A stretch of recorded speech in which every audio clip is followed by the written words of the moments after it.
Forest officers ಬಂದಿದ್ದು ನೋಡಿ drone shoot ಮಾಡ್ತಾರೆ ಅಂತ ನಾನು ಅಂದ್ಕೊಂಡೆ. ಏನಾಯಿತು ಅಂತ ಹೇಳ್ತೀನಿ, ವಿಡಿಯೋನ ಕೊನೆವರೆಗೂ ನೋಡಿ. ನಮಸ್ಕಾರ ರೈತ ಮಿತ್ರರೇ. ನಾನು ಒಂದು ಸ್ವಲ್ಪ ದಿನಕ್ಕೆ ಹಿಂದೆ ವಿಡಿಯೋ ಹಾಕಿದ್ದೆ. ಅಂದರೆ ನಮ್ಮ ತೋಟಕ್ಕೆ ಹುಲಿನೋ ಚಿರತೆನೋ ಬಂದೈತೆ, ಬಟ್ ಅದ್ರ ನನಗೆ ಸ್ಪೆಸಿಫಿಕ್ಕಾಗಿ ಗೊತ್ತಾಗ್ತಾ ಇಲ್ಲ. ನಿಮಗೆ ಗೊತ್ತಿದ್ದರೆ ಹೇಳಿ, ಕಮೆಂಟ್ ಮಾಡಿ ಅಂತ ವಿಡಿಯೋ ಹಾಕಿದ್ದೆ. ನಮ್ಮ ಕಡೆ ಚಿರತೆ ಇರೋದು ಕಾಮನ್, ಚಿರತೆ ಐತೆ. ಬಟ್ ಚಿರತೆ ಅಷ್ಟು ಬೇಗ ಅಟ್ಯಾಕ್ ಮಾಡಲ್ಲ ಮನುಷ್ಯರನ್ನ, ಅದಕ್ಕೆ ಸ್ವಲ್ಪ ಜಾಸ್ತಿನೇ ಭಯ ಐತೆ. ಬಟ್ ಹುಲಿ ಆದರೆ ಹಂಗಲ್ಲ, ಸಡನ್ ಅಟ್ಯಾಕ್ ಮಾಡಿಬಿಡ್ತಿದೆ. ಹುಲಿ ಅಂದರೆ ಸ್ವಲ್ಪ ಭಯನೇ. ಸೊ ಅವ್ರನ್ನ ಕರೆಸಿದ್ವಿ, ಫಾರೆಸ್ಟ್ ಆಫೀಸರ್ಸ್ನ. ಅವ್ರು ಹೇಳಿದ್ರು ಇಲ್ಲ ಇದು ಪಕ್ಕಾ ಹುಲಿನೇ.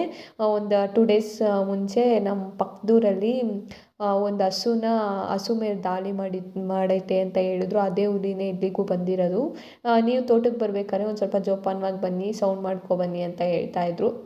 ಬಟ್ ನನಗೊಂದೇ ಡೌಟು, ಯಾಕೆ ಎಲ್ಲ ಪ್ರಾಣಿನೂ ಹೊರ್ಗಡೆ ಬರ್ತೈತೆ? ಅಂದರೆ ಹುಲಿ ಇವಾಗ ಆಲ್ಮೋಸ್ಟ್ ಎಲ್ಲ ತಾಲೂಕಲ್ಲೂ ಹುಲಿನೇ ಹೊರ್ಗಡೆ ಬಂದಿರೋದು.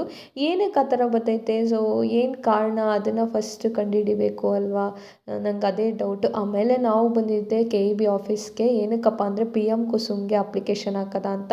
ನಾನು ಫೈನಲಲ್ಲಿ ಹಾಕ್ತಾಯಿದ್ದೀನಿ, ನನಗೆ ಅಷ್ಟು ಗೊತ್ತಿರಲಿಲ್ಲ ಅದ್ರ ಬಗ್ಗೆ. ಆಮೇಲೆ ನಾವು KEB ಆಫೀಸ್ಗೆ ಹೋಗಿ ಅಪ್ಲಿಕೇಶನ್ ಹಾಕ್ಸಿದ್ವಿ. ನೀವು ಹಾಕಿದ್ದೀರಾ ಅಂತ ಕಮೆಂಟ್ ಮಾಡಿ.